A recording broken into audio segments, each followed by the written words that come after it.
الله أكبر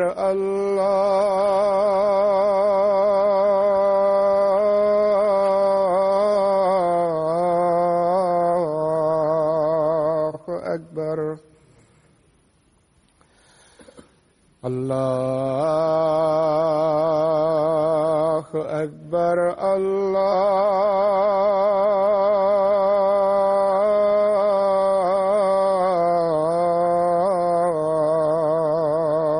أكبر. أشهد أن لا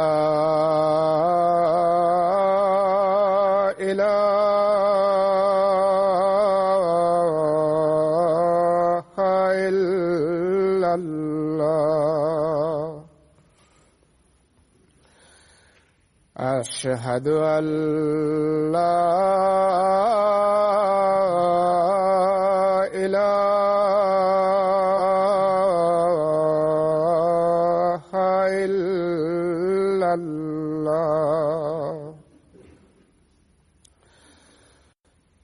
أشهد أن محمدًا رسول الله.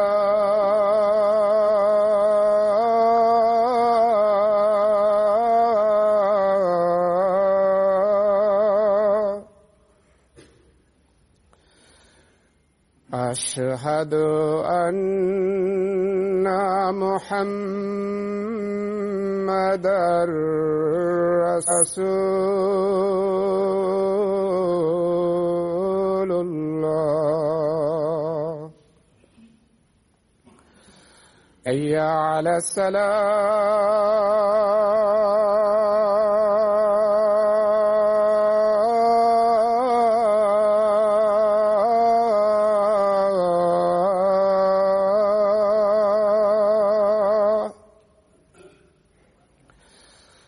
حي على الصلاة.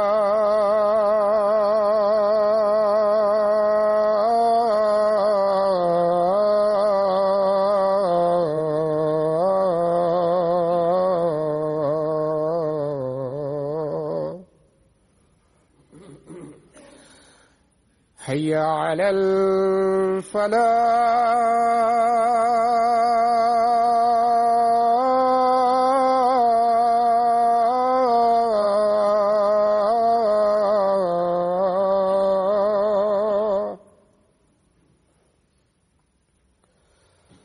حي على الفلاح.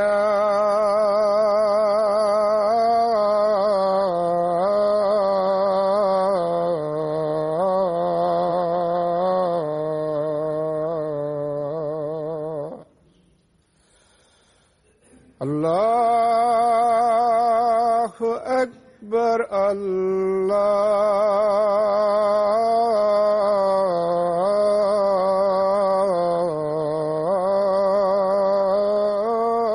الله أكبر. لا إله إلا الله.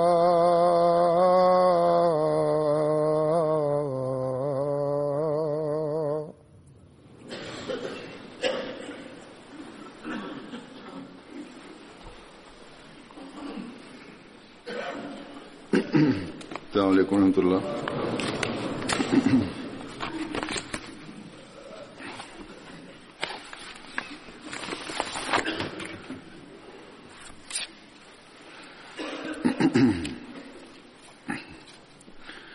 أشهد أن لا إله إلا الله وحده لا شريك له وأشهد أن محمدًا عبده ورسوله.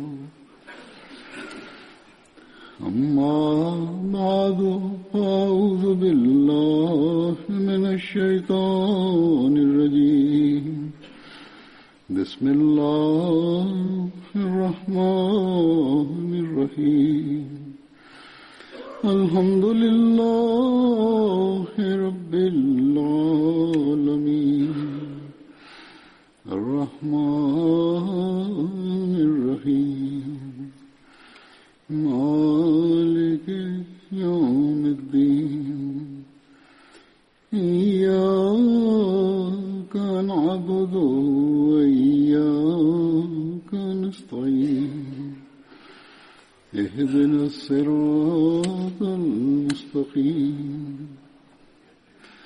صراط الذين أنعمت عليهم غير المغضوب عليهم ولا الضالين.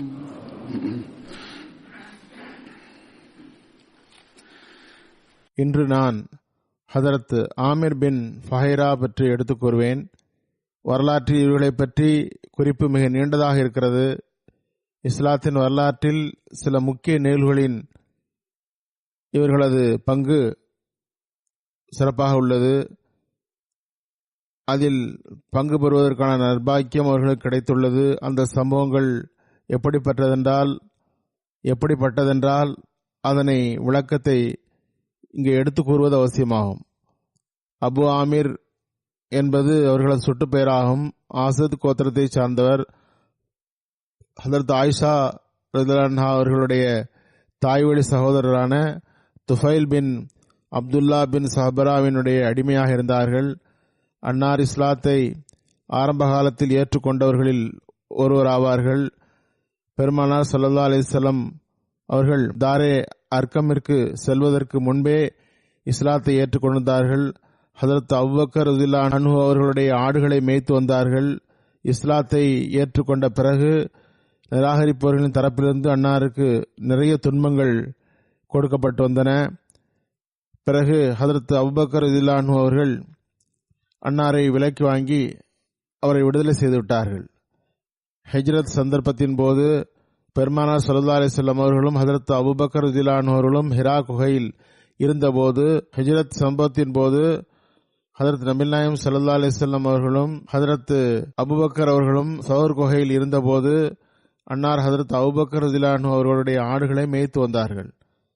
ஹதரத் Abu Bakr ரலியல்லாஹு அன்ஹு அவர்கள் ஆடுகளை எங்களிடம் எடுத்து வர வேண்டும் என்று கட்டளையிட்டிருந்தார்கள். எனவே அன்னார் நாள் முழுவதும் ஆடுகளை மேய்ப்பார்கள்.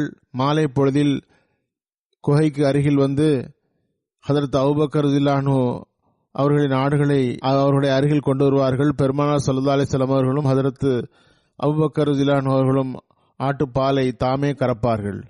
ஹதரத் அப்துல்லா பின் அபி பக்கர் அவர்கள் ஹதரத் நபிகள் நாயகம் ஸல்லல்லாஹு அலைஹி வஸல்லம் மற்றும் ஹதரத் அபூபக்கர் ரலியல்லாஹு அன்ஹு அவர்களிடம் செல்லும் போது ஹதரத் ஆமிர் பின் ஃபஹைரா அவர்களது கால்களின் அடையாளங்களை அழித்துவிட வேண்டும் என்பதற்காகவும் ஹதரத் அபூபக்கர் ரலியல்லாஹு அன்ஹு அவருடைய மகன் செல்கிறார்கள் என்பது தெரியக்கூடாது என்றும் நிராகரிப்பவர்களுக்கு எவ்வித சந்தேகம் வரக்கூடாது என்பதற்காகவும் அவர்களுக்கு பின்னாலேயே சென்றார்கள். நபிகள் நாயகம் ஸல்லல்லாஹு அலைஹி வஸல்லம் அவர்களும் ஹதரத் அபூபக்கர் ரலியல்லாஹு அன்ஹு அவர்களும் குகையிலிருந்து வெளியேறி மதீனா நோக்கி சென்றபோது ஹதரத் ஆமிர் பின் ஃபஹைரா அவர்களும் அன்னாருடன் ஹிஜ்ரத் செய்தார்கள். ஹதரத் அபூபக்கர் ரலியல்லாஹு அன்ஹு அவர்கள் தமக்கு பின்னால் இவர்களை அமர வைத்திருந்தார்கள். அவர்களுடைய வழிகாட்டியாகிய பனு அப்தீலை சார்ந்த ஒருவர் இருந்தார். ஹதரத் நபிகள் நாயகம் ஸல்லல்லாஹு அலைஹி வஸல்லம் அவர்கள் ஹிஜ்ரத்துக்கு பிறகு ஹதரத் ஆமிர் பின் ஃபஹைரா அவர்களுக்கும் ஹதரத் ஹர்ஸ் பின் அவுஸ் பின் மாஸ் அவர்களுக்கும் இடையில் சகோதர பந்தத்தை ஏற்படுத்தியிருந்தார்கள். ஹதரத் ஆமிர் பின் ஃபஹைரா அவர்கள் பத்ர், உஹது போர்களில் பங்கு பெற்றார்கள். மேலும் பேரே மவுனா போரில் 40 வயதில் அன்னாருக்கு ஷஹாதத் அந்தஸ்து கிடைத்தது. ஹதரத் அபூபக்கர் ரலியல்லாஹு அன்ஹு அவர்கள் ஹிஜ்ரத்தின் போது அல்லாஹின் வழியில் துன்பத்திற்கு உள்ளான 7 அடிமைகளை விடுதலை செய்தார்கள்.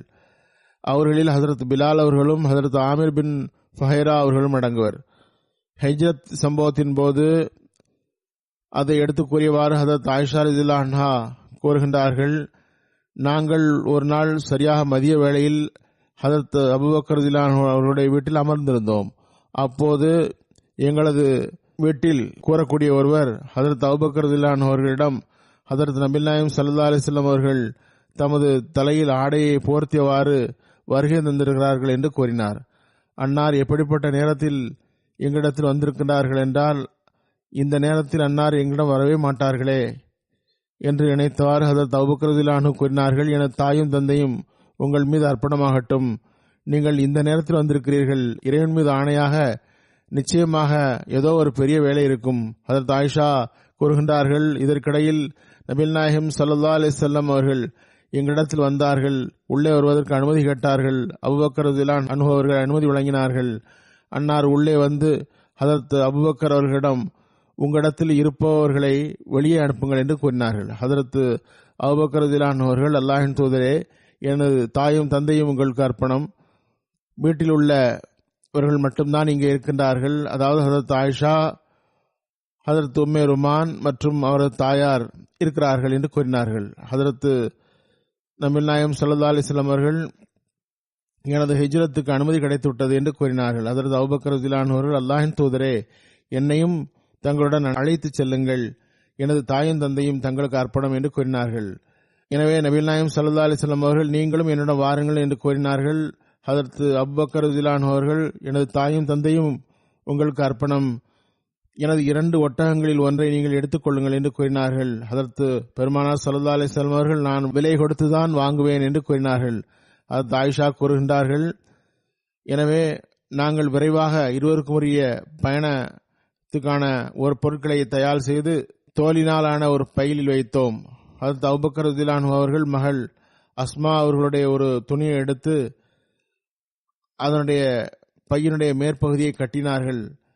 இதன் விளைவாக அவர்களின் பெயர் சாதகு நிதாக் என்று பெயர். கச்சைகளை உடையவர். அவங்களுடைய ஆடைகளில் உள்ள கச்சையை எடுத்து கயிறு எடுத்து கட்டினார்கள். இதற்கு பிறகு பெருமானார் ஸல்லல்லாஹு அலைஹி வஸல்லம் அவர்கள் ஹதரத் அபூபக்கர் ரலியல்லாஹு அன்ஹு அவர்களும் அந்த ஸௌர் குகையை சென்றடைந்தார்கள். அங்கு 3 இரவுகள் மறைந்திருந்தார்கள். ஹதரத் அப்துல்லா பின் அபூபக்கர் அவர்கள் இருவரிடத்திலும் சென்று இரவில் தங்குவார்கள். அவர்கள் புத்தி கூர்மையுடையவர்களாக இருந்தார்கள். இருள் நேரத்தில் அவர்களிடம் வருவார்கள். காலை பொழுதில் இருள் இருக்கும் நேரத்திலேயே திரும்பி வந்து விடுவார்கள். மேலும் மக்காவிலேயே இரவை கழித்தது போன்று அவர்கள் காலை பொழுதை துவக்குவார்கள். நிராகரிப்பவர்களின் திட்டங்களை புரிந்து கொண்டு இரவானதும் குகையை விட்டு வருவார்கள். நாள் முழுவதும் மக்காவில் தங்கியிருப்பார்கள். நிராகரிப்பவருடைய அனைத்து திட்டங்களையும் மாலை பொழுதில் இங்கு வந்து கூறுவார்கள். ஹதரத் அபூபக்கர் ரலியல்லாஹு அன்ஹு அவர்களின் அடிமையான ஆமிர் பின் ஃபஹைரா அவர்கள் மேய்த்து வந்த ஆடுகளின் அதிக பால் தரக்கூடிய 1-2 ஆடுகளை அவர்கள் இருக்கின்ற இடத்துக்கு அருகில் மேய்த்துக் கொண்டிருந்தார்கள். இஷா நேரம் கழிந்ததும் அந்த ஆட்டை அவர்களிடம் கொண்டு வருவார்கள். மேலும் இருவரும் புத்தம்புது பாலை அருந்தியவாறு இரவை கழிப்பார்கள். ஹதரத் ஆமிர் பின் ஃபஹைரா இரவின் முற்பகுதியில் ஆட்டு மந்தைகள் இருக்கும் இடத்துக்கு சென்று விடுவார்கள். பிறகு ஆட்டை நோக்கி சப்தம் கொடுப்பார்கள். 3 இரவுகள் அவ்வாறு நடந்தன. ஹதரத் நபிகள் நாயகம் ஸல்லல்லாஹு அலைஹி வஸல்லம் அவர்கள் ஹதரத் அபூபக்கர் ரலியல்லாஹு அன்ஹு அவர்கள் இருவரும் பனு தேல் கோத்திரத்தை சார்ந்த ஒருவரை வழிகாட்டுவதற்காக பணம் கொடுத்து வைத்திருந்தார்கள். அவர் பனு அப்தே பின் அத்தி சார்ந்தவர், அதிகம் தெரிந்தவர், வழிகாட்டுவதில் தேர்ச்சி பெற்றவர். அந்த நபர் ஆஸ் பின் வாயிலுடைய குடும்பத்தின் சார்பாக உடன்படிக்கை செய்து தனது கைகளால் அடித்து சத்தியம் செய்திருந்தார். மேலும் அவர் நிராகரிக்கும் குறைஷிகளை சார்ந்தவராக இருந்தார். நபிகள் நாயகம் ஸல்லல்லாஹு அலைஹி வஸல்லம் அவர்களும் ஹதரத் அபூபக்கர் ரலியல்லாஹு அன்ஹு அவர்களும் அவரை முற்றிலுமாக நம்பினார்கள். அவர் காஃபிராக இருந்தார். குறைஷிகளை சார்ந்தவராக இருந்தும் கூட ஹதரத் நபிகள் நாயகம் ஸல்லல்லாஹு அலைஹி வஸல்லம் அவர்கள் அந்த நபரை நம்பினார்கள். எனவே அவர் பயணத்தின் ஒட்டகங்களை அவரிடம் ஒப்படைத்தார்கள். மேலும் அவரிடம் 3 நாட்களுக்கு பிறகு காலை நேரத்தில் அந்த ஒட்டகங்களுடன் அவர்கள் அந்த சௌர் குகையை வந்து அடைந்தார்கள். ஹதரத் ஆமிர் பின் ஃபஹைரா அந்த வழிகாட்டி அந்த இருவரும் சென்றார்கள் கூட. அவர்கள் வழிகாட்டி அவர்களுடைய அந்த வழிகாட்டி அந்த மூவரையும் கடல் ஓரம் வழியாக அழைத்து சென்றார். இவ்வாறு புகாரில் வருகிறது. சுரகா பின் மாலிக் பின் ஜோஷம் அந்த இடத்தில் வந்து கொண்டிருந்தார். அதாவது எங்களிடம் நிராகரிக்கும் குறைஷிகளின் உளவு பார்க்கக்கூடியவர் வந்தார். நபிகள் நாயகம் ஸல்லல்லாஹு அலைஹி வஸல்லம் மற்றும் ஹதரத் அபூபக்கர் ரலியல்லாஹு அன்ஹு ஆகிய இருவரையும் கொலை செய்யவோ அல்லது கைது செய்யவோ அவர் நிர்ணயித்திருந்தார். அப்போது நான் எனது சமுதாயமான பனு முத்தலிஜினுடைய ஒரு சபையில் அமர்ந்திருந்தேன். அப்போது அந்த நபர் முன்னால் வந்தார். அவர்களை எவ்வாறு சிறைபிடிக்கலாம் அல்லது கொலை செய்யலாம், மேலும் ஹதரத் நபிகள் நாயகம் ஸல்லல்லாஹு அலைஹி வஸல்லம் மீது எவ்வாறு தாக்குதல் நடத்தலாம் என்றும் பேசப்பட்டு வந்தது. கூறுகின்றார், அந்த சபையில் அவ்வாறு பேசப்பட்டு வந்தபோது ஒரு நபர் அங்கு வந்து அருகில் வந்தார். நாங்கள் உட்கார்ந்திருந்தோம். அவர் கூறினார், சுரகா, இப்போது கடல் ஓரத்தில் சில நிழல்களை கண்டேன். மேலும் ஹதரத் முஹம்மது ஸல்லல்லாஹு அலைஹி வஸல்லம் அவர்களும் அவர்களுடையதாக இருக்கும் என்று கருதுகிறேன். அதனை என்று சொன்னவும் ஹதரத் சுரகா, இவர்கள்தான் என்று நான் அடையாளம் கண்டுகொண்டேன். ஆனால் நான் அவர்களிடம் ஒருபோதும் அவர்கள் இல்லை, மாறாக நீங்கள் எனக்கு முன்னால் இன்னின்ன நபரைத்தான் கண்டுள்ளீர்கள் என்று கூறினேன். அதாவது நீங்கள் கண்டீர்களா என்று அவர்கள் கேட்டார்கள். நான் அவர்களுக்கு இல்லை என்று கூறிவிட்டேன். இவ்வாறு அவர்கள் எனது பேச்சை கண்டுகொள்ளவில்லை. பிறகு நான் அந்த சபையில் சிறிது நேரம் இருந்தேன். சுரகாவுக்கு பேராசை அதிகமாக இருந்தது. எனவே அவர் இவர்களும் பின்னால் சென்றுவிடக்கூடாது, மேலும் அந்த வெகுமதி அவர்களும் உரிமை படைத்தவர்களாக ஆகிவிடக்கூடாது என்று கருதினார். எவ்வாறு இருப்பினும் அவர் அந்த கூற்றிற்கு முக்கியத்துவம் கொடுக்கவில்லை. சிறிது நேரத்துக்கு பிறகு அவர் எழுந்தார். வீட்டிற்கு சென்று தமது அடிமை பெண்ணிடம் எனது குதிரையை இந்த இடத்தில் கட்டி போடுங்கள் என்று கூறி தனது அம்பை எடுத்து பின்புறமாக வெளியேறினார். அம்பின் மேற்புறத்தை கீழ் நோக்கி வைத்தவாறு அவர் தமது குதிரையை அடைந்தார். பிறகு அதில் பயணம் செய்தார். அவர் கூறுகின்றார், பிறகு அந்த குதிரையை முடுக்கி அதை ஓடச் செய்தேன். அப்போது அது என்னை ஓட்டிச் சென்றது. எதுவரை என்றால், ஹதரத் நபிகள் நாயகம் ஸல்லல்லாஹு அலைஹி வஸல்லம் அவர்கள் சென்ற போது எனது குதிரை எந்த அளவுக்கு தடுமாறியது என்றால் நான் கீழே விழுந்து விட்டேன். நான் எழுந்த பிறகு என் கையை நீட்டி அம்பை பார்த்தேன். அதன் மூலமாக அவர்களுக்கு பாதிப்பு ஏற்படுமா ஏற்படாதா என்று சகுனம் பார்த்தேன். அப்போது எனது எண்ணம் கொலை செய்வதற்காக அல்லது அவர்களை பிடிப்பதற்காக இருந்தது. அதனை நான் செய்ய முடியுமா முடியாதா என்று சகுனம் பார்த்தேன். அவர் கூறுகின்றார், நான் எதனை விரும்பவில்லையோ அதுதான் அங்கு வெளிப்பட்டது. அதாவது நான் சகுனம் பார்த்த போது என்னால் அவர்களை பிடிக்க முடியாது என்று தெளிவாக அதில் காணப்பட்டது. அன்னார் கூறுகின்றார்கள், பிறகு நான் என்னுடைய குதிரையில் பயணம் செய்தேன். என்ன முடிவு வந்ததோ அந்த முடிவுக்கு எதிராக நான் செயல்பட்டேன். குதிரை மீண்டும் என்னை அவர்களுக்கு அருகில் கொண்டு சென்றது. அந்த நேரத்தில் என்ன பார்த்தேன் என்றால், ஹதரத் நபிகள் நாயகம் ஸல்லல்லாஹு அலைஹி வஸல்லம் திருக்குர்ஆன் ஓத கண்டேன். அன்னார் அங்குமிங்குமாக எதையுமே பார்க்கவில்லை. அபூபக்கர் ரலியல்லாஹு அன்ஹு மட்டும் அதிகமாக அங்குமிங்கும் திரும்பி பார்த்தார்கள். பிறகு எனது குதிரையின் முன்னால் இருக்கின்ற கால்கள் முட்டு வரை மண்ணில் பதிந்து விட்டது. நான் கீழே விழுந்தேன். பிறகு நான் குதிரையை திட்டினேன். அது இழந்து நின்றது. ஆனால் அதன் கால்களை மண்ணிலிருந்து எடுக்க முடியாமல் இருந்தது. இறுதியாக அது நேராக எழுந்து நின்று எந்த அளவுக்கு காலை வேகமாக உதறியது என்றால் அதனால் கடுமையான மணல் காற்று வீசியது போன்று அது வெளிப்பட்டது. அவர் கூறுகின்றார், நான் மீண்டும் அம்பினால் சகுனம் பார்த்தேன். நான் எதை விரும்பினேனோ அதற்கு எதிராகவே மீண்டும் வந்தது. அதாவது ஹதரத் நபிகள் நாயகம் ஸல்லல்லாஹு அலைஹி வஸல்லம் அவர்களை நான் பிடிக்க முடியாது என்றே வந்தது. அப்போது நான் உரத்த குரலில் ஹதரத் நபிகள் நாயகம் ஸல்லல்லாஹு அலைஹி வஸல்லம் அவர்களிடம், நீங்கள் பாதுகாப்பில் இருக்கிறீர்கள் என்று கூறினேன். பிறகு அவர்கள் நின்று விட்டார்கள். அப்போது எனக்கு இப்போது எந்த தீய எண்ணமும் கிடையாது. அவர் கூறினார், இப்போது நான் எனது குதிரையில் பயணம் செய்தவாறு அவர்களை அடைந்தேன். எனது எண்ணம் சரியானதும் குதிரை செல்ல ஆரம்பித்தது. நபிகள் நாயகம் ஸல்லல்லாஹு அலைஹி வஸல்லம் அவர்களிடம் அந்த குதிரை சென்றது, அல்லது அவர்கள் சிறிது தூரம் பின்னால் வந்தார்கள். பிறகு அந்த இடத்தில் அவர்கள் நின்றார்கள். பிறகு கூறுகின்றார், அந்த இடத்தில் எங்களுக்கு ஏற்பட்ட தடைகளை பார்த்து எனது உள்ளத்தில் நிச்சயமாக நபிகள் நாயகம் ஸல்லல்லாஹு அலைஹி வஸல்லம் அவர்கள் கூற்று மேலோங்கும் என்ற எண்ணம் ஏற்பட்டது. ஹதரத் நபி நாயகம் ஸல்லல்லாஹு அலைஹி வஸல்லம் அவர்களிடம், உங்களது சமுதாயம் உங்களை கொலை செய்ய அல்லது கைது செய்ய முடிவு செய்துள்ளது. மக்கள் அவர்களுடன் எவ்வாறு நடந்து கொள்ள வேண்டும் என்று நினைத்தார்களோ அவை அனைத்தையும் பெருமானார் ஸல்லல்லாஹு அலைஹி வஸல்லம் அவர்களிடம் கூறினேன்.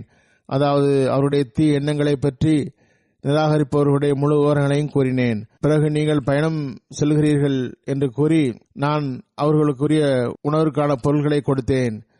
பிறகு அவர்கள் அதை பெறவில்லை. நபிகள் நாயகம் ஸல்லல்லாஹு அலைஹி வஸல்லம் அவர்கள் அதனை பெறவில்லை என்று நிராகரித்து விட்டார்கள். மேலும் வேறு எதுவும் தேவையா என்று என்றபோது தமது விருப்பத்தை தெரிவிக்கவில்லை. ஆனால் நபிகள் நாயகம் ஸல்லல்லாஹு அலைஹி வஸல்லம் அவர்கள் என்னிடம், எங்களது பயணம் குறித்து நாங்கள் எந்த பாதையில் செல்கிறோம் என்று நீங்கள் எவருக்கும் தெரிவிக்க கூடாது என்று கூறினார்கள். அவர் கூறுகின்றார், ஹதரத் நபிகள் நாயகம் ஸல்லல்லாஹு அலைஹி வஸல்லம் அவர்கள், நாங்கள் எனது பாதுகாப்பிற்கான உத்தரவாதத்தை எழுதி தாருங்கள் என்று நான் அவர்களிடம் விண்ணப்பித்தேன். பெருமானார் ஸல்லல்லாஹு அலைஹி வஸல்லம் அவர்கள் அடிமையாக இருந்து விடுதலையான ஆமீர் பின் ஃபஹைரா அவர்களிடம் எழுதுங்கள் என்று கூறினார்கள். மேலும் அவர் தோலினாலான ஒரு துண்டில் எழுதினார்கள். அதன் பிறகு அன்னார் அங்கிருந்து சென்றார்கள். இப்னு ஷஹாப் அறிவிக்கின்றார்கள், உர்ஃபதா பின் சுபைர் என்னிடம் கூறினார்கள், ஹதரத் நபிகள் நாயகம் ஸல்லல்லாஹு அலைஹி வஸல்லம் அவர்கள் வழியில் ஹதரத் சுபைரை சந்தித்தார்கள். அவர் முஸ்லிம்களுடைய ஒரு குழுவுடன் சிரியாவிலிருந்து வியாபாரம் செய்துவிட்டு திரும்பிக் கொண்டிருந்தார்கள். ஹதரத் சுபைர் அவர்கள் ஹதரத் நபிகள் நாயகம் ஸல்லல்லாஹு அலைஹி வஸல்லம், ஹதரத் அபூபக்கர் ரலியல்லாஹு அன்ஹு ஆகியோருக்கு வெள்ளை நிற ஆடையை அணிவித்தார்கள். மேலும் மதீனாவில் முஸ்லிம்களிடம் பெருமானார் ஸல்லல்லாஹு அலைஹி வஸல்லம் அவர்கள் வெளியேறிவிட்டார்கள் என்று அவர்கள் செவியேற்றிருந்தார்கள் முஸ்லிம்களிடமிருந்து. எனவே அவர்கள் ஒவ்வொரு காலையும் ஹர்ரா என்னும் அந்த மைதானத்துக்கு வந்தார்கள். அங்கு அன்னாருக்காக நிறைய பேர் காத்திருந்தார்கள். எதுவரை என்றால் மதிய வேளை வந்ததும் அவர்கள் திரும்பி செல்ல நேர்ந்தது. அதாவது மதியம் வரை அவர்கள் காத்திருந்தார்கள். எப்போ அதுவரை நபி நாயகம் ஸல்லல்லாஹு அலைஹி வஸல்லம் அவர்கள் மதீனாவை நோக்கி வருவார்கள் என்று காத்திருந்து விட்டு கடுமையான வெயில் வந்ததும் அவர்கள் திரும்பி செல்லக்கூடியவர்களாக இருந்தார்கள். அவர்கள் கூறுகின்றார்கள், ஒரு நாள் நீண்ட நேரம் காத்திருந்த பிறகு தமது வீட்டிற்கு திரும்பிய போது ஒரு யூதர் தமது வீட்டின் மேற்பகுதியில் ஏதோ ஒன்றை பார்ப்பதற்காக மேலே ஏறினார். அவர் நபி நாயகம் ஸல்லல்லாஹு அலைஹி வஸல்லம் அவர்களையும் அவர்களுடன் வந்தவர்களையும் அவர் கூட வந்த ஹதரத் அபூபக்கர் ரலியல்லாஹு அன்ஹு அவர்களையும் பார்த்து விட்டார். அவர் வெள்ளை நிற ஆடை அணிந்திருந்தார்கள். அந்த யூதரால் தம்மை கட்டுப்படுத்தி கொள்ள முடியாமல் உரத்த குரலில் மதீனாவாசிகளிடம், அரபு மக்களே, நீங்கள் எதிர்பார்த்து கொண்டிருக்கின்ற அந்த தலைவர் இவர்தான். முஸ்லிம்கள் தினமும் சென்று அன்னாரினுடைய வருகையை எதிர்பார்த்து ஓரிடத்தில் காத்திருப்பார்கள் என்று அவர்களுக்கு தெரியும் அந்த மனிதருக்கு. எனவே அவர் கூறியதை கேட்ட உடனே முஸ்லிம்கள் எழுந்து தமது ஆயுதங்களை எடுத்தவாறு ஹர்ரா மைதானத்துக்கு வந்து ஹதரத் நபிகள் நாயகம் ஸல்லல்லாஹு அலைஹி வஸல்லம் அவர்களை வரவேற்றார்கள். அன்னார் அவர்களை தம்முடன் அழைத்து சென்று தமது வலப்பக்கத்தில் திரும்பினார்கள். மேலும் பனு அம்ர் பின் அவுஃப் மஹல்லாவில் அவர்களுடன் இறங்கினார்கள். மேலும் அது திங்கட்கிழமை நாளாகவும் ரபியுல் அவ்வல் மாதத்தினுடைய இந்த மாதமாகவும் இருந்தது. ஹதரத் அபூபக்கர் மக்களை சந்திப்பதற்காக நின்றார்கள். நபிகள் நாயகம் ஸல்லல்லாஹு அலைஹி வஸல்லம் அவர்கள் உட்கார்ந்திருந்தார்கள். அன்சாரை சார்ந்தவர்கள் நபிகள் நாயகம் ஸல்லல்லாஹு அலைஹி வஸல்லம் அவர்களை கண்டிராதவர்கள் வந்து அபூபக்கரை பார்த்து சலாம் கூறினார்கள். எதுவரை என்றால் வெயில் நபிகள் நாயகம் ஸல்லல்லாஹு அலைஹி வஸல்லம் அவர்கள் மீது பட்டது. அதாவது மிக நீண்ட நேரமாகிவிட்டது. வெயில் வந்ததினால் நபிகள் நாயகம் ஸல்லல்லாஹு அலைஹி வஸல்லம் மீது அந்த வெயில் பட்டது. அபூபக்கர் அவர்கள் தமது போர்வையினால் அன்னாரை மறைத்தார்கள். அப்போது மக்கள் பெருமானார் ஸல்லல்லாஹு அலைஹி வஸல்லம் அவர்களை அடையாளம் கண்டு கொண்டார்கள். பிறகு பெருமானார் ஸல்லல்லாஹு அலைஹி வஸல்லம் அவர்கள் பனு அம்ர் பின் அவுஃப் உடைய முஹல்லாவில் 10க்கு அதிகமான இரவுகளை கழித்தார்கள். மேலும் பிறகு இறை அச்சத்தை அடிப்படையாக கொண்ட அந்த பள்ளிவாசல் கட்டப்பட்டது. அதில் பெருமானார் ஸல்லல்லாஹு அலைஹி வஸல்லம் தொழுதார்கள். பின்னர் அன்னார் ஒட்டகத்தில் பயணம் செய்தார்கள். மக்கள் அன்னாருடன் நடந்து வந்தார்கள். மதீனாவில் மஸ்ஜித் நபி பள்ளிவாசல் தற்போது இருக்கின்ற அந்த இடத்தில் சென்று ஒட்டகம் அமர்ந்து விட்டது. அன்றைய நாட்களில் சில முஸ்லிம்கள் அங்கு தொழுதனர். அது சுஹைல் மற்றும் சஹல் என்ற ஆகியோரது பேரித்தம்பளம் காய வைக்கும் இடமாக இருந்தது. அது ஒரு பரந்த மைதானமாகும். அங்கு வந்த 2 அனாதை குழந்தைகள் பேரித்தம்பளத்தை காய வைத்து வந்தனர். இந்த குழந்தைகளை ஹதரத் சாத் பின் சரா வளர்த்து வந்தார்கள். அன்னாரது ஒட்டகம் அங்கு அமர்ந்தது. ஹதரத் நபிகள் நாயகம் ஸல்லல்லாஹு அலைஹி வஸல்லம் அவர்கள், அல்லாஹ் விரும்பினால் நமது தங்குமிடம் இதுவே ஆகும் என்று கூறினார்கள். பிறகு அன்னார் அந்த 2 சிறுவர்களையும் அழைத்து அந்த இடத்தை பள்ளிவாசல் கட்டுவதற்காக ஒரு தொகையை கேட்டார்கள். அதற்கு அந்த குழந்தைகள், அல்லாஹ்வின் தூதர் அவர்களே, நாங்கள் இந்த இடத்தை உங்களுக்கு இலவசமாகவே தருகிறோம் என்று கூறினார்கள். அதற்கு நபி ஸல்லல்லாஹு அலைஹி வஸல்லம் அவர்களிடம் அந்த நிலத்தை இலவசமாக வாங்க மறுத்துவிட்டார்கள். மேலும் அவர்களிடம் அந்த நிலத்தை விலை கொடுத்து வாங்கி பள்ளிவாசல் கட்டினார்கள்.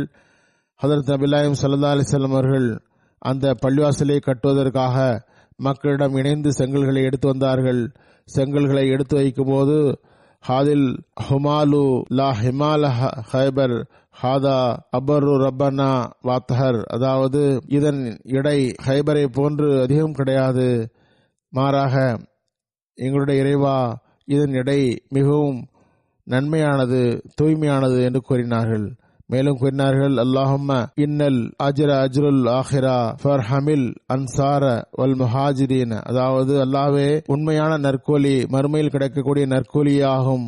எனவே இது அன்சார் மற்றும் முஹாஜிரீன் இருவருக்கும் நீ வழங்கச் செய்வாயாக. புகாரியில் வருகிறது, ஹதரத் முஸ்லிம் மௌது ரலியல்லாஹு அன்ஹு அவர்கள் ஹஜ்ரத் சம்பவம் தொடர்பாகவும் கூறுகின்றார்கள். அன்னார் இதனை பல்வேறு கோணங்களில் கூறியிருக்கின்றார்கள். எனவே இதனுடைய விளக்கத்தை நான் சிறிது கூறுகின்றேன். அன்னார் கூறுகின்றார்கள், இறுதியாக மக்கா முஸ்லிம்களே இல்லாமல் ஆகிவிட்டது. வெறும் சில அடிமைகள் மற்றும் பெருமானார் ஸல்லல்லாஹு அலைஹி வஸல்லம் அவர்களும் அவர்கள் அபூபக்கர் ரலியல்லாஹு அன்ஹு, ஹதரத் அலி, இவ்வளவு பேர் தான் மக்காவில் இருந்தார்கள். மக்காவாசிகள் வேட்டை நம்முடைய கையை விட்டு நழுவுகிறதே என்று கண்டபோது தலைவர்கள் எல்லோரும் ஒன்று கூட்டி ஹதரத் நபிகள் நாயகம் ஸல்லல்லாஹு அலைஹி வஸல்லம் அவர்களை கொலை செய்து விடுவதே சரியாக இருக்கும் என்று முடிவு செய்தார்கள்.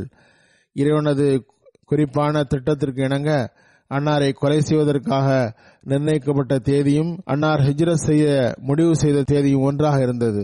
மக்கத்து மக்கள் அன்னாரை கொலை செய்வதற்காக அன்னாரது வீட்டிற்கு அருகில் ஒன்று கூடி இருந்தபோது அன்னார் இரவின் இருளில் ஹிஜ்ரத் செய்யும் எண்ணத்தில் தமது வீட்டை விட்டு வெளியேறினார்கள்.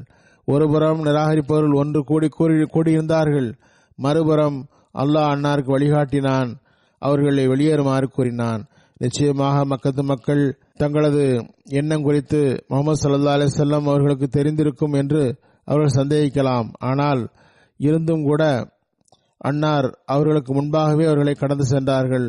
அப்போது அவர்கள் இது வேறு யாரோ என்று அவர்கள் எண்ணி அன்னாரை கண்டு ஒழித்தார்கள். ஏனென்றால் இவர் சென்று நபிகள் நாயகம் ஸல்லல்லாஹு அலைஹி வஸல்லம் அவர்களிடம் நாம் ஒன்று கூடி இருக்கிறோம் என்று தெரிவித்துவிடக்கூடாது, நமது நோக்கத்தை பற்றி தெரிந்துவிடக்கூடாது என்பதற்காக ஒளிந்தனர். அன்னார் கூறுகின்றார்கள், அன்றைய இரவில் முந்தைய நாளே ஹதரத் ஹிஜ்ரத் செய்வதற்காக அபூபக்கர் அவர்களுக்கு தகவல் கொடுக்கப்பட்டுவிட்டது. பிறகு அவர்களும் அன்னாருடன் இணைந்து விட்டார்கள். இருவரும் இணைந்து சிறிது நேரத்தில் மக்காவிலிருந்து செல்ல ஆரம்பித்தனர். மக்காவிலிருந்து 3-4 மைல் தொலைவில் உள்ள அந்த குகையில் அவர்கள் தஞ்சம் புகுந்தார்கள். மக்கத்து மக்களுக்கு ஹதரத் நபிகள் நாயகம் ஸல்லல்லாஹு அலைஹி வஸல்லம் அவர்கள் மக்காவிலிருந்து சென்று விட்டார்கள் என்று தெரிந்தபோது அவர்கள் ஒரு படையை ஒன்று திரட்டி அன்னாரை பின்தொடர்ந்தார்கள். அவர்களை தேடுவதற்காக ஒரு நபரையும் தன்னிடம் வைத்திருந்தார்கள். அந்த மனிதன் அன்னாரை தேடியவாறு அந்த குகையை வந்து அடைந்தார். அபூபக்கர் மறைந்திருந்த அந்த மலையை சென்றடைந்து அவர் நபிகள் நாயகம் ஸல்லல்லாஹு அலைஹி வஸல்லம் அவர்கள் இங்குதான் இருக்க வேண்டும் அல்லது வானத்திற்கு ஏறி சென்றிருக்க வேண்டும் என்று நிச்சய உறுதியுடன் கூறினார். அவனது அறிவிப்பை கேட்டு ஹதரத் நபிகள் நாயகம் ஸல்லல்லாஹு அலைஹி வஸல்லம் உள்ளம் அமர்ந்து விட்டது. இவர்கள் ஹதரத் நபிகள் நாயகம் ஸல்லல்லாஹு அலைஹி வஸல்லம் அவர்களிடம், எதிரி நமக்கு அருகில் வந்து விட்டான், இன்னும் சற்று நேரத்தில் இந்த குகைக்குள் நுழைந்து விடுவான் என்று கூறினார்கள்.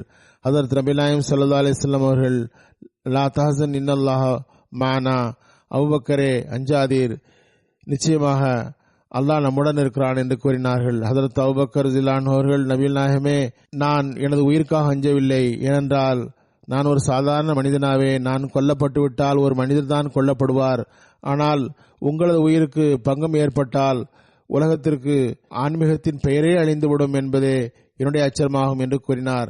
ஹதரத் நபிகள் நாயகம் ஸல்லல்லாஹு அலைஹி வஸல்லம் அவர்கள், எந்த கவலையும் வேண்டாம், இங்கு நாம் இருவர் மட்டுமல்ல, நம்மோடு இறைவனும் அல்லாஹ்வும் இருக்கின்றான் என்று கூறினார்கள். ஏனென்றால் இப்போது இஸ்லாத்தை பரப்ப வேண்டும், மேலும் முன்னேற்றத்தை வழங்க வேண்டும் என்று அவன் விரும்புகின்றான். மக்கத்து மக்களுக்கு நிர்ணயிக்கப்பட்ட அந்த நேரம் முடிந்துவிட்டது என்று கூறினார்கள். இறுதியாக இறைவன் மக்கத்து மக்களுடைய கண்களில் திரையை போட்டான். பிறகு அவர்கள் தேடி வந்த அந்த நபரை எள்ளி நகையாடினர். மேலும் கூறினர், மேலும் அவரிடம் அவர்கள் இந்த பரந்த இடத்திலா அடைக்கலம் புகுந்திருப்பார்கள், இது அடைக்கலம் போகக்கூடிய இடமே கிடையாது, மேலும் இந்த இடத்தில் அதிகமான பாம்புகள் இருக்கின்றன, இது அறிவுபடுத்த எவராலும் இந்த அடைக்கலத்தை தேடுவாரா இந்த இடத்தில் என்று கூறினார்கள். அந்த குகையை அவர்கள் குனிந்து பார்ப்பதற்கு பகரமாக தேடி வந்தவரை எள்ளி நகையாடிவிட்டு சென்று விட்டார்கள். இந்த குகையில் காத்திருந்தவாறு ஏற்கனவே திட்டமிட்டபடி இரவு நேரத்தில் பயணம் செய்வதற்கான சவாரிகள் கொண்டுவரப்பட்டன. மிக வேகமாக செல்லக்கூடிய 2 ஒட்டகங்களை ஹதரத் நபிகள் நாயகம் ஸல்லல்லாஹு அலைஹி வஸல்லம் அவர்களும் அன்னாருடன் இருந்தவர்களும் சென்றனர். ஒரு ஒட்டகத்தில் நபிகள் நாயகம் ஸல்லல்லாஹு அலைஹி வஸல்லம் அவர்களும் வழிகாட்டக்கூடியவரும் அமர்ந்திருந்தார். இன்னொரு ஒட்டகத்தில் ஹதரத் அபூபக்கர் மற்றும் அவருடைய பணியாளரான ஆமிர் பின் ஃபஹைரா பயணம் செய்து சென்றார்கள். மதீனாவை நோக்கி பயணம் செல்வதற்கு முன்பாக ஹதரத் நபிகள் நாயகம் ஸல்லல்லாஹு அலைஹி வஸல்லம் அவர்கள் மக்காவை நோக்கி முகம் திருப்பினார்கள். இந்த கண்ணியத்திற்குரிய நகரத்தில் அன்னார் பிறந்திருந்தார்கள், மேலும் அதில்தான் அவர்கள் தோன்றியிருக்கின்றார்கள் நபியாக. மேலும் ஹஸ்ரத் இஸ்மாயில் அலைஹிஸ்ஸலாம் அவர்களது காலத்தில் இருந்து அன்னாரது குடும்பம் அங்கு வசித்து வந்தது.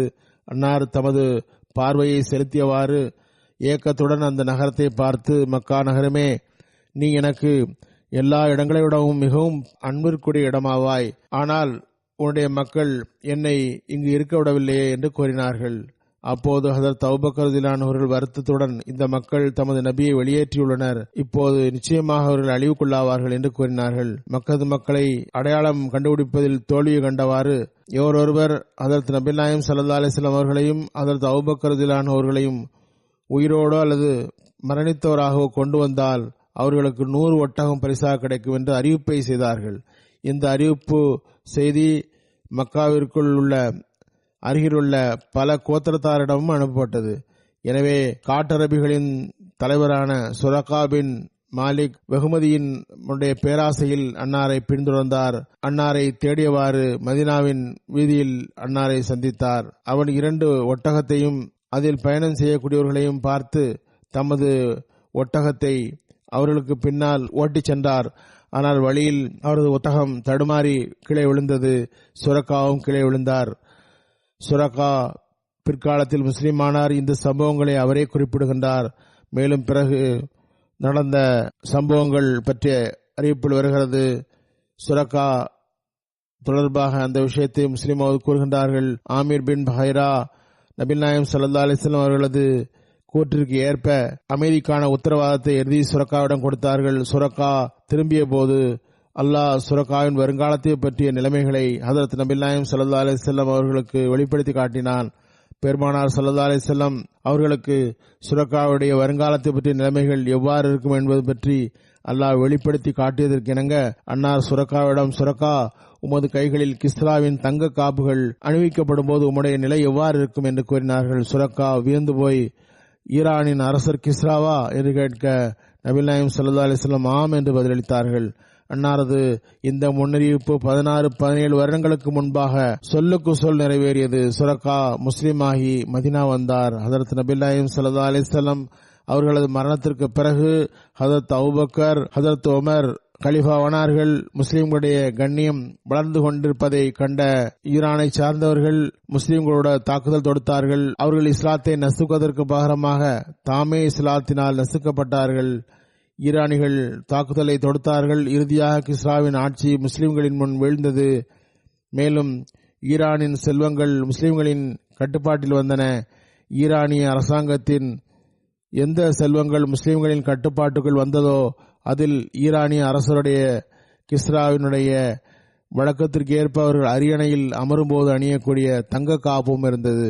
சுரக்கா முஸ்லிமான பிறகு ஹதரத் நபிகள் நாயகம் ஸல்லல்லாஹு அலைஹி வஸல்லம் அவர்கள் ஹிஜ்ரத்தின் போது நடைபெற்ற அந்த சம்பவத்தை முஸ்லிம்களிடம் பெருமையுடன் கூறி வந்தார்.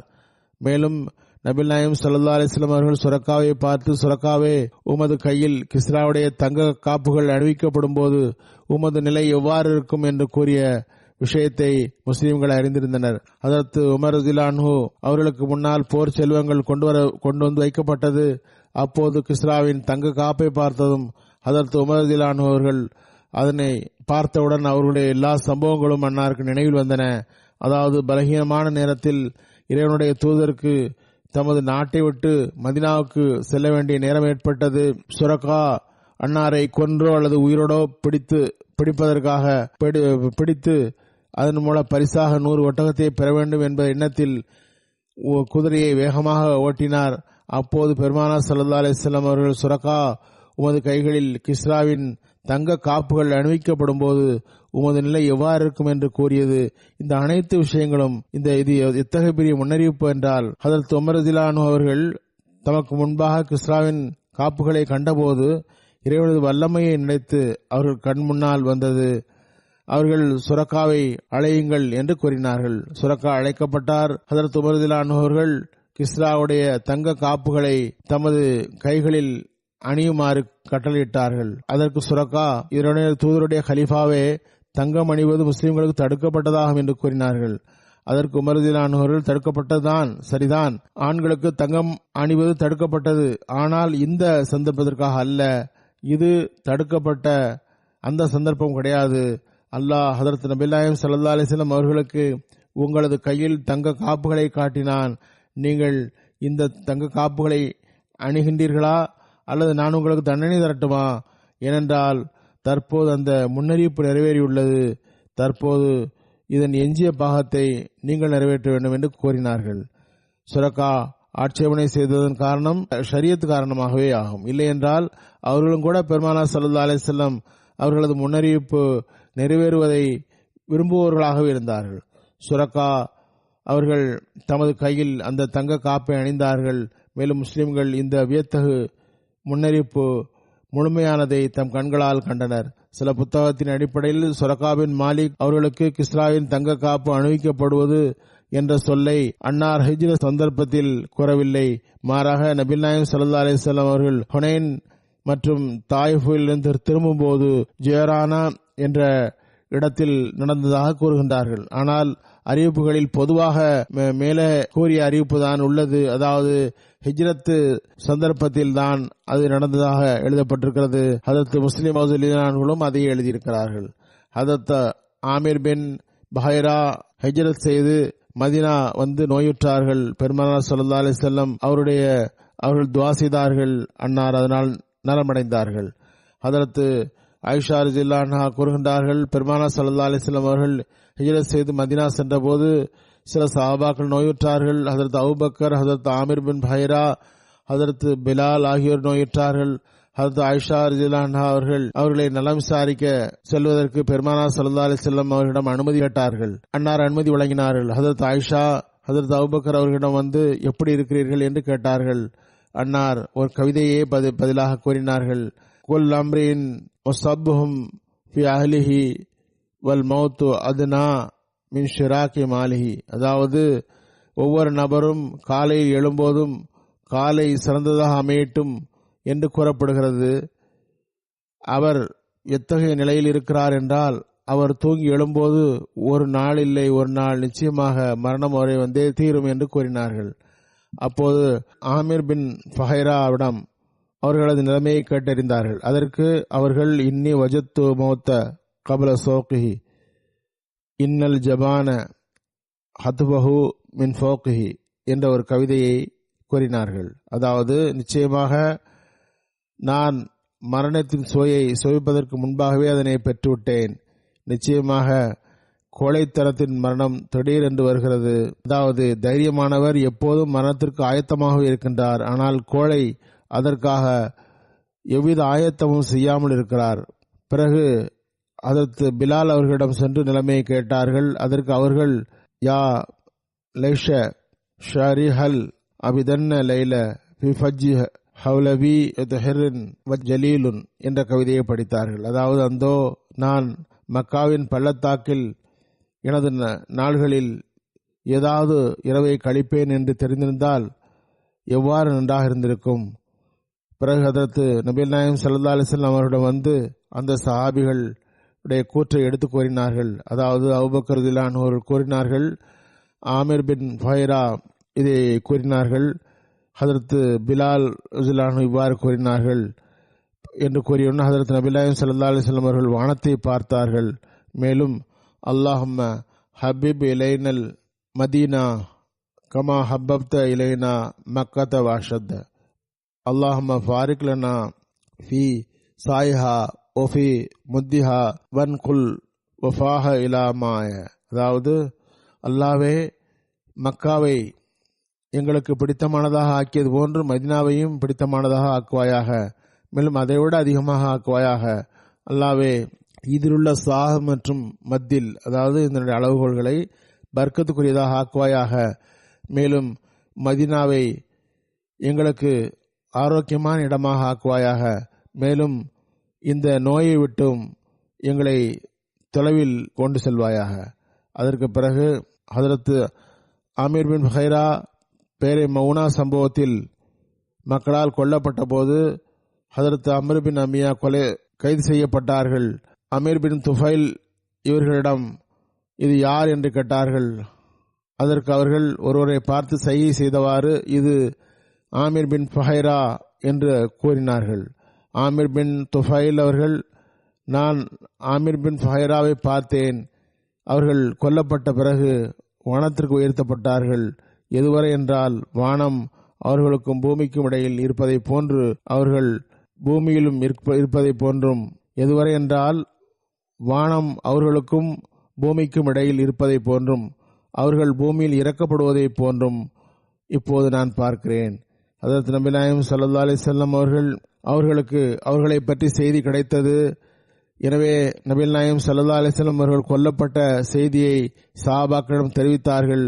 மேலும் கூறினார்கள், உங்களது நண்பர் ஷஹீதாகிவிட்டார். மேலும் அவர் தமது இறைவனிடம், எங்கள் இறைவா, எங்கள் தொடர்பாக நாங்கள் உன்னிடம் மகிழ்ச்சி அடைந்திருக்கின்றோம், மேலும் நீ எங்களுடன் மகிழ்ச்சியுடன் இருக்கின்றாய் என்று அவர்கள் சகோதரர்களுக்கு தெரிவிப்பாயாக என்று துஆ செய்தார்கள். எனவே அல்லாஹும் அவர்களை பற்றி தெரிவித்தான். இதுவும் புகாரினுடைய அறிவிப்பாகும். மற்றவர்களுக்கும் அல்லாஹ் இந்த காட்சியை காட்டினான். ஹதரத் ஆமீர் ஹதரத் நபிகள் நாயகம் ஸல்லல்லாஹு அலைஹி வஸல்லம் அவர்களுக்கும் எவ்வாறு இந்த செய்தி தெரிய வந்தது மற்றும் ஹதரத் ஆமீர் பின் ஃபஹைரா அவர்களை யார் ஷஹீதாக்கினார்கள் என்பதை பற்றி கருத்து வேறுபாடுகள் இருக்கின்றன. சில அறிவிப்புகளில் இந்த விஷயத்தை கூறிய ஆமீர் பின் துஃபைல் தான் அன்னாரை ஷஹீதாக்கினார்கள் என்றும் கூறப்படுகிறது. மற்றொரு அறிவிப்பில் அப்துல் ஜப்பார் பின் சல்மா ஷஹீதாக்கியதாகவும் வருகிறது. எவ்வாறு இருப்பினும் பேரே மவுனாவில் அன்னார் ஷஹீதானார்கள். ஹதரத் முஸ்லிம் மவ்து ரலியல்லாஹு அன்ஹு அவர்கள் ஆமீர் பின் ஃபஹைரா ஷஹாதத் சம்பவத்தை பற்றி இவ்வாறு எழுதுகின்றார்கள். பாருங்கள், இஸ்லாம் வாள் பலத்தால் வெற்றி பெறவில்லை, மாறாக இஸ்லாம் உயர்ந்த போதனைகளின் மூலமாக வெற்றி பெற்றது. அது உள்ளங்களில் இறங்கியது. மேலும் நல்லொழுக்கத்தின் உயர்தரமான மாற்றத்தை உருவாக்கிவிட்டது. ஒரு சஹாபி கூறுகின்றார்கள், நான் முஸ்லீம் ஆவதற்கான காரணம் என்னவென்றால் முஸ்லிம்களை ஏமாற்றி 70 காரிகளை ஷஹீதாக்கிய அந்த சமுதாயத்தினுடைய விருந்தாளியாக தங்கியிருந்தேன். அவர்கள் முஸ்லிம்களை தாக்கிய போது அவர்களில் சிலர் மலையின் மீது ஏறினார்கள். மேலும் சிலர் அவர்களை எதிர்த்து நின்றார்கள். எதிரிகள் அதிகமாக இருந்தார்கள், முஸ்லிம்களோ மிகவும் குறைவாக இருந்தார்கள். அவர்களிடம் எந்த ஆயுதமும் இருக்கவில்லை. அவர்கள் ஒவ்வொருவராக அனைத்து முஸ்லிம்களையும் ஷஹீதாக்கிறார்கள். இறுதியில் ஒரே ஒருவர் மட்டும் எஞ்சியிருந்தார். ஹதரத் நபிகள் நாயகம் ஸல்லல்லாஹு அலைஹி வஸல்லம் அவர்களுடன் அவர் கலந்து கொண்டிருந்தவர். மேலும் அவர் ஹதரத் அபூபக்கர் ரலியல்லாஹு அன்ஹு அவருடைய அடிமையாவார். அவருடைய பெயர் ஆமீர் பின் ஃபஹைராவாகும். அதிகமான மக்கள் இணைந்து அவரை பிடித்தார்கள். ஒரு நபர் வேகமாக வாளை அவரது நெஞ்சில் குத்தினார். வாள் பட்டதும் அவரது நாவில் இருந்து ஃபுஸ்து பி ரப்பில் காபாவின் மீது ஆணையாக நான் வெற்றி பெற்று விட்டேன் என்ற வார்த்தை வெளிவந்தது. நான் அவரது நாவிலிருந்து இந்த வார்த்தையை கேட்டபோது வியப்படைந்தேன். அப்போது நான் கூறினேன், இந்த நபர் தமது உறவினரிடம் விட்டும் மனைவி மக்களை விட்டும் தொலைவில் இருக்கிறார். பெரிய துன்பம் அவரை வந்து அடைந்துள்ளது. அவரது நெஞ்சில் வாள் குத்தப்படுகிறது. ஆனால் அவர் மரணிக்கும் போது காபாவின் இறைவன் மீது ஆணையாக நான் வெற்றி பெற்று விட்டேன் என்று கூறுகின்றார். இவர் பைத்தியக்காரரா? எனவே நான் வேறு சிலரிடமும் அவருடைய நாவில் உள்ள வார்த்தைகள் தொடர்பாக கேட்டேன். அப்போது அவர்கள், உங்களுக்கு தெரியாது, இவர்கள் முஸ்லிம்கள் ஆவர். உண்மையில் இவர்கள் பைத்தியக்காரர்கள் தான். இவர்கள் இறைவனுடைய வழியில் மரணித்தால் இறைவன் அவர்கள் மீது திருப்தி கொண்டு விட்டான், மேலும் அவர்கள் வெற்றி பெற்று விட்டார்கள் என்று கருதுகின்றார்கள். மேலும் அவர் கூறினார்கள், இது எனது இயல்பில் எத்தகைய தாக்கத்தை ஏற்படுத்தியது என்றால், நான் இவர்களது தலைமையகத்துக்கு சென்று பார்ப்பேன், மேலும் இந்த மக்களின் மார்க்கத்தை படிப்பேன் என்று முடிவு செய்தேன்.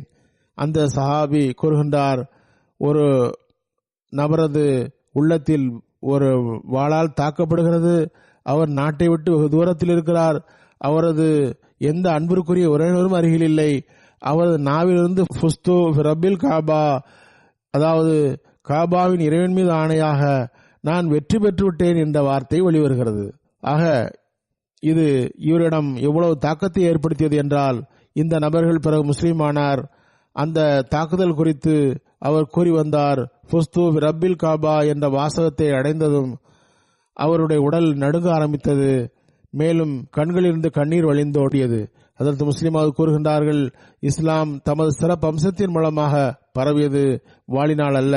மேலும் ஹதரத் ஆமிர் பின் ஃபுகைரா ஷஹீதான போது அன்னாரது நாவிலிருந்து ஃபுஸ்து ரஃபில் காபா என்ற வார்த்தை மற்றும் ஃபுஸ்து அல்லா என்ற வார்த்தை தொடர்பாக கூறப்படுகிறது.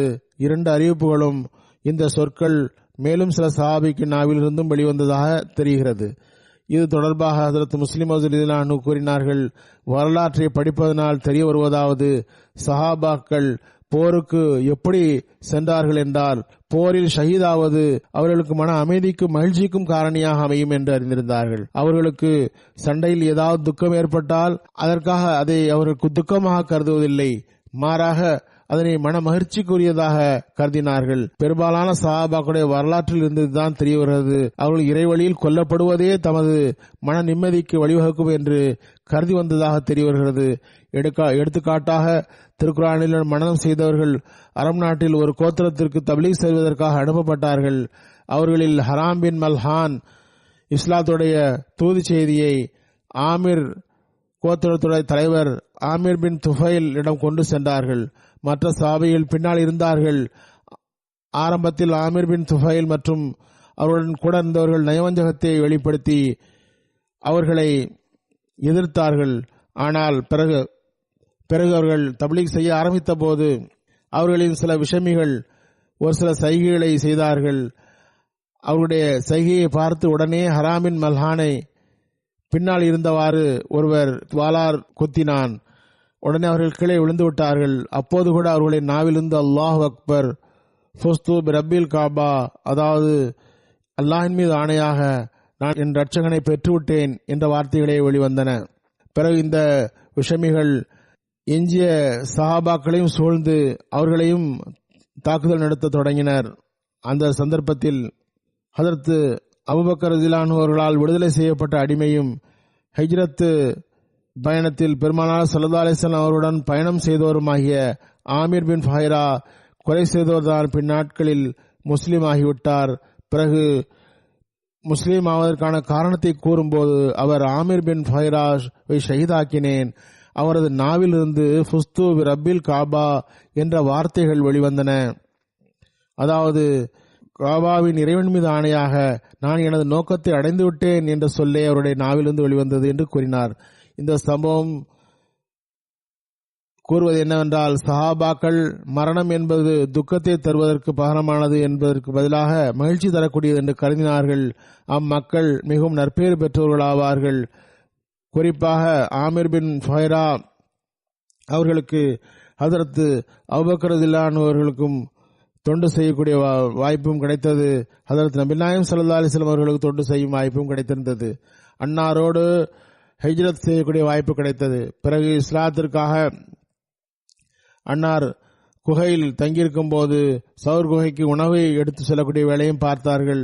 பாலை கொண்டு சேர்ப்பதற்காகவும் அன்னார் நியமிக்கப்பட்டிருந்தார்கள். அன்னார் தொடர்ச்சியாக 3 நாட்கள் அங்கு ஆடுகளை ஓட்டி கொண்டு வந்தார்கள். ஆட்டின் பாலை அங்கு கொண்டு வந்து சேர்த்தார்கள். பிறகு பெருமானார் ஸல்லல்லாஹு அலைஹி வஸல்லம் அவர்கள் கூறுவதற்கு இணங்க சுரைகாவிற்கு அமைதிக்கான உத்தரவாதத்தை எழுதி கொடுக்கும் சந்தர்ப்பமும் அவர்களுக்கே கிடைத்தது. பிறகு அவர்களது துஆவின் காரணமாக தொலைவில் நபி நாயகம் ஸல்லல்லாஹு அலைஹி வஸல்லம் அவர்கள் இருந்த போதிலும் அன்னாருக்கு அந்த செய்தி கிடைத்தது. அன்னார் எல்லா சந்தர்ப்பங்களிலும் பற்றி வெளிப்படுத்தினார்கள். அல்லாஹ் அன்னாரது தகுதியை உயர்த்தி கொண்டே செல்வானாக.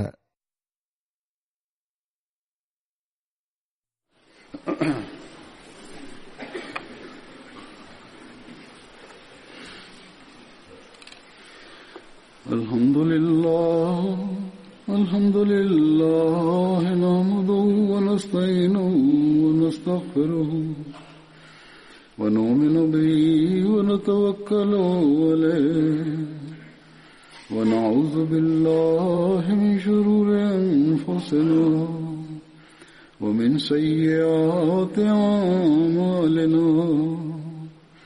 من يهده الله فلا مضل له ومن يضلل فلا هادي له ونشهد أن لا إله إلا الله ونشهد أن محمدا عبده ورسوله. عباد الله رحمكم الله إن الله يأمر بالعدل والإحسان وإيتاء ذي القربى وينهى عن الفحشاء والمنكر والبغي يعظكم لعلكم تذكرون. اذكروا الله يذكركم وادعوه يستجب لكم ولذكر الله أكبر.